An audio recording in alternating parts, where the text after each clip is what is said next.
जी नमस्कार, मैं Jitendra Kumar Chauhan Chauhan science class में आपका स्वागत है। दोस्तों हम लोग पढ़ रहे हैं बायोलॉजी। और बायोलॉजी में हम लोग आज पढ़ेंगे, ठीक है, रक्त से संबंधित, ब्लड से संबंधित प्रमुख बिंदुओं को। तो दोस्तों अगर मेरा पढ़ा हुआ आप लोग को अच्छा लगे तो मेरी वीडियो को आप लाइक और शेयर करें और अधिक से अधिक दोस्तों को जोड़ने का प्रयास करें। ठीक है, यहाँ से जो रक्त से संबंधित चीज़ों के, रुधिर से संबंधित चीज़ों के बारे में जो हम आपको पढ़ाने वाले हैं, जो सटीक चीज़ है और यहाँ से क्वेश्चन अक्सर एग्जाम में पूछे जाते हैं सारी, जैसे एसएससी का एग्जाम हो गया, रेलवे का एग्जाम हो गया, बीपीएससी का एग्जाम हो गया, मतलब तमाम सरकारी जॉब की जो परीक्षाएं होती है, ठीक है, उन सभी चीज़ों में ये प्रश्न यहाँ से पूछ ले जाते हैं। तो चलिए आ जाते हैं टॉपिक पर। टॉपिक हमारा क्या है, पढ़ना हमारा क्या है, ब्लड के बारे में। ब्लड को हम लोग रक्त बोलते हैं या बोलचाल की भाषा में हम लोग खून भी बोलते हैं। ठीक है, अगर बात कर लें कि रक्त होता है क्या, तो यह एक तरल संयोजी उत्तक है। बात कर लिया जाए रक्त जो होता है कैसा है, तरल संयोजी उत्तक है, मतलब ये टिश्यू है। और यहाँ तक की बात कर लिया जाए, ये हमारे बॉडी में परिवहन करता है, परिसंचरण होता है, एक स्थान से दूसरे स्थान तक जाता है हमारे। ठीक है, हमारे शरीर में क्या होता है, हमारे नसों के द्वारा इसमें क्या होता है, बहता है। लेकिन बात कर लिया जाए कि रक्त जो होता है, ठीक है, रक्त का जो रंग होता है लाल होता है। ये लाल किसके कारण होता है, हीमोग्लोबिन के कारण होता है। किसके कारण होता है, तो देखिए कहता है कि यह एक तरल संयोजी उत्तक है जो हमारे शरीर का सबसे कमजोर उत्तक होता है। मतलब रक्त जो होता है हमारी बॉडी का सबसे क्या होती है, सबसे कमजोर उत्तक होती है। ठीक है, और उत्तक की बात कर लिया जाए, ये टिश्यू होता है। क्या होता है, टिश्यू बोल सकते हैं। और उत्तक जो बना होता है, ठीक है, कोशिकाओं के समूह को उत्तक कहा जाता है। तो बहुत सारी कोशिकाएं मिलकर हमारी बॉडी का निर्माण होता है और उन्हीं में से बहुत सारी कोशिकाओं को मिलने से पूरा समूह को ही उत्तक कहा जाता है। उन्हीं उत्तकों में से ये जो रक्त होता है सबसे कमजोर उत्तक होता है जो हमारे बॉडी का। तो आपसे ये भी पूछ लिया सबसे कमजोर उत्तक कहाँ है, तो रक्त जो है क्या है, रक्त है। तो अगर बात कर लिया जाए जिसका रंग लाल होता है, और लाल किसके कारण होता है, हीमोग्लोबिन के कारण होता है। तो बात कर लिया जाए तो हम लोग का जो रक्त होता है लाल, हम लोग का जो खून है लाल रंग का दिखता है। ये लाल रंग के दिखने के कारण क्या, क्योंकि उसमें हीमोग्लोबिन रंजक पाया जाता है। अगर बात कर लिया जाए कि रक्त में, ठीक है, क्या पाया जाता है, रक्त में क्या होता है, ठीक है, लोहा तत्व भी पाया जाता है, आयरन भी पाया जाता है। ठीक है, अगर बात कर लिया जाए, ठीक है, जो लाल रंग का होता है जिसके कारण, ठीक है, हीमोग्लोबिन के कारण होता है। बात कर ले रक्त का जो पीएच मान होता है 7.4 होता है। पीएच का मतलब क्या होता है, पीएच स्केल दिया गया था। तो पीएच स्केल दिया गया था अम्ल एवं क्षार की शुद्धता को मापने के लिए। ठीक है, तो जिसका पीएच मान 0 से लेकर कितना तक होता था, पीएच मान कितना से कितना के बीच होता है, 0 से लेकर 14 तक होता है। ठीक है, 0 से लेकर 14। और 7 से जिसका पीएच मान कम होता है वो कहलाता है अम्लीय, और 7 से जिसका पीएच मान अधिक होता है वो कहलाता है क्षारीय। और जिसका पीएच मान अगर 7 होता है तो जिस विलयन का कह सकते हैं पीएच मान कितना हो, 7 हो, उसे उदासीन कहा जाता है। ठीक है, और पीएच स्केल को मापा जाता है लिटमस पत्र द्वारा। ठीक है, पीएच स्केल दिया था किसने, तो पीएच स्केल सोरेनसन नामक वैज्ञानिक ने दिए थे। ठीक है, और कितना ईस्वी में, 1909 सन 1909 ईस्वी में किए थे। कितना में, 1909 ईस्वी में पीएच स्केल सोरेनसन नामक वैज्ञानिक ने दिए थे। और पीएच के स्केल से क्या मापे, अम्ल एवं क्षार की शुद्धता ज्ञात किया जाता है। ठीक है, याद बोल सकते हैं किसी भी विलयन में हाइड्रोजन आयन की सांद्रता को पता किया जाता है, वही हमारा पीएच स्केल होता है। ठीक है, अगर बात कर ले पीएच मान, तो रक्त का पीएच मान 7.4 मतलब 7.4 होता है। अब कहने का मतलब 7.4 का मतलब कि ये क्या होगा, क्षारीय होगा। तो ये आपसे क्वेश्चन पूछ लिया जाए कि रक्त का पीएच मान कितना, तो 7.4 होता है, लेकिन कैसा होता है, तो क्षारीय होता है। तो इसका अगर पूछ ले कि रक्त का जो प्रकृति होती है, कैसा प्रकृति कैसी होती है, तो कहेंगे क्षारीय होगा। कैसा, तो रक्त जो क्षारीय प्रकृति की होती है, क्योंकि 7.4 है। तो 7.4 किसका होता है, जिसका पीएच मान 7 से क्या हो जाए, 7 से अधिक हो जाए। तो जिसका पीएच मान 7 से अधिक हो जाता है क्षारीय, 7 से कम होता है वो क्या होता है, अम्लीय होता है।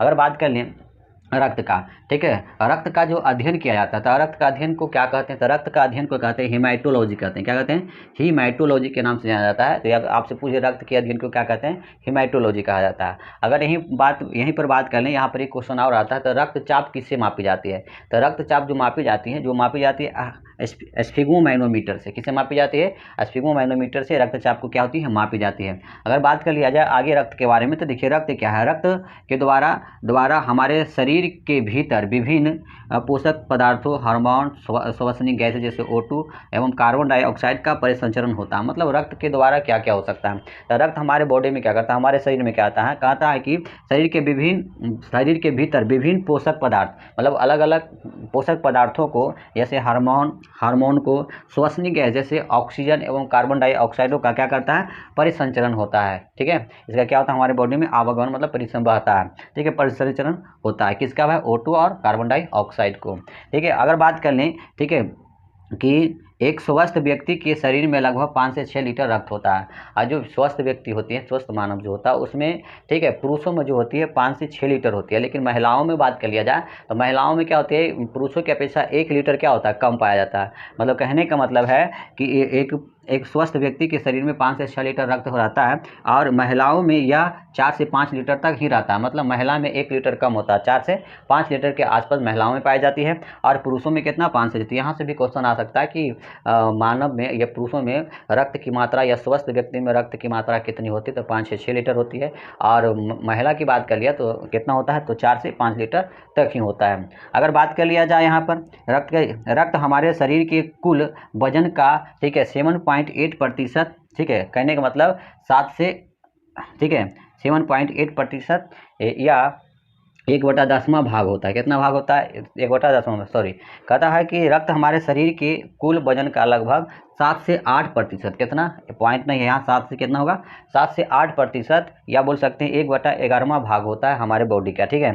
शरीर के वजन का कितना भाग, 7 से 8% या 1/10वां भाग होता है। अगर बात कर लें, रक्त में सबसे अधिक मात्रा में पाया जाने वाला पदार्थ पानी पाया जाता है। तो आपसे पूछ ले, रक्त में सबसे अधिक मात्रा में पाया जाने वाला पदार्थ क्या होता है, पानी।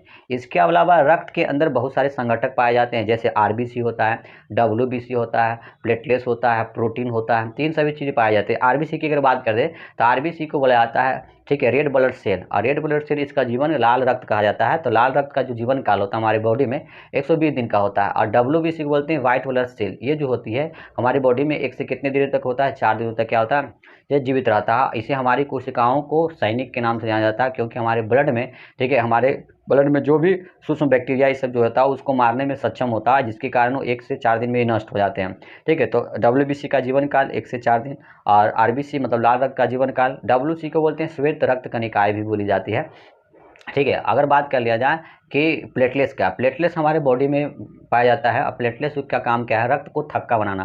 तो प्लेटलेट्स हमारे बॉडी में स्वस्थ मानव में कितने दिनों जीवित रहता है, तो प्लेटलेट्स का जो जीवन काल होता है 1 दिन होता है। और ये हमारे बॉडी में रक्त को थक्का जमाने में मदद करता है। जैसे कहीं भी कट जाता है, कटने के बाद में अगर ब्लड निकल रहा है तो ब्लड निकलते निकलते एकाएक तो रुकता नहीं है, धीरे धीरे वो जम जाता है, रुक जाता है। इसका कारण प्लेटलेट्स है।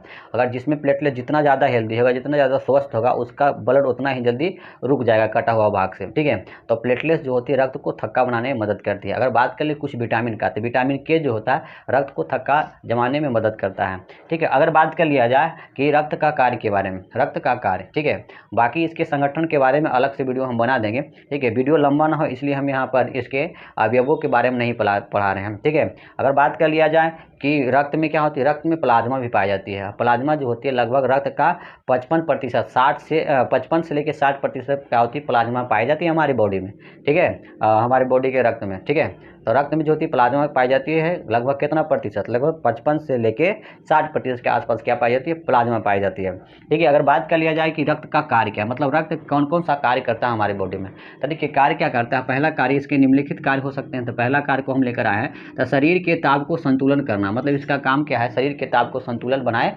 रखना है। दूसरा काम क्या है, ये दूसरा काम क्या है, ये गैसों का आदान प्रदान कराना होता है। मतलब रक्त जो होती है गैसों का क्या करते हैं, आदान प्रदान कराती है। इसके अलावा क्या होती है, रक्त से हम क्या कर सकते हैं, रक्त का एक कार्य कहता है श्वसन क्रिया द्वारा बना कार्बन डाइऑक्साइड को फेफड़ों तक पहुंचाना होता है। और हमारे बॉडी में जो कार्बनिक चीज़ों को खाने के बाद में हमारे बॉडी में जो भोजन बचता है, ठीक है, उन सभी चीज़ों जो हमारे बॉडी में कार्बन डाइऑक्साइड कोशिकाओं तक पाई जाती है, तो उसको हमारे फेफड़ों तक पहुँचाने का जो काम करता है हमारा रक्त करता है। तो वही कर रहा है, श्वसन क्रिया द्वारा बना कार्बन डाइऑक्साइड को फेफड़ों तक पहुँचाना, ठीक है। इसके अलावा अगर बात कर लिया जाए, इसकी अगर आप बात कर लिया जाए, शरीर को रोग से सुरक्षा प्रदान कराता है। तो हमारा जो शरीर है, जो हमारे शरीर में रोग होती है उन रोगों से लड़ता है, मतलब उसको सुरक्षा प्रदान करता है, ठीक है। तो रक्त का ये काम है शरीर को रोगों द्वारा सुरक्षा प्रदान करना।